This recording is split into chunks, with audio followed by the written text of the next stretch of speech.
যে নারী রাধে সে চুলো বাঁধে। নারী হলো শক্তির আরেক নাম, শক্তির অদম্য ইচ্ছার পরিচয়। সৃষ্টির আদিকাল থেকে বহু নারী তাদের শক্তিরূপের পরিচয় দিয়েছে। বিভিন্ন সময়ে অসুর বিনাশেও দেখা গিয়েছে। তেমনি এখনকার অনেক নারী আর ঘরে বসে না থেকে সংসারের হাল নিজের কাঁধে তুলে নেয়। তেমনি এক সাহসী নারী ফুলন হলেন মৌসুমী। 26-এর মৌসুমী চ্যাটার্জি এ শহরে ক্রমশ উঠতে থাকা ফুড ডেলিভারি অ্যাপ উবের ইটসের সঙ্গে যুক্ত। সম্প্রতি তিনি শহরের প্রথম সার্টিফাইড ডেলিভারি গার্ল হিসেবেও সম্মানিত হয়েছেন। বেশ কিছু মেয়েই এই ধরনের অ্যাপ বেসড ডেলিভারি সার্ভিসের সঙ্গে যুক্ত হচ্ছেন। ছেলেদের সঙ্গে কাঁধে কাঁধ মিলিয়ে এমন ধরনের কাজ করছেন যে সব ক্ষেত্রে আগে মেয়েদের দেখা যেত না।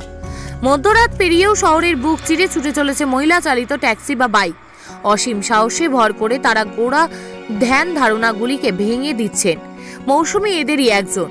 মৌসুমী জানান, রোদে পুড়ে জলে ভিজে তাকে দুবেলা কাজ করতে হয়, কিন্তু সেই কাজ তিনি আনন্দের সহিত করে থাকেন।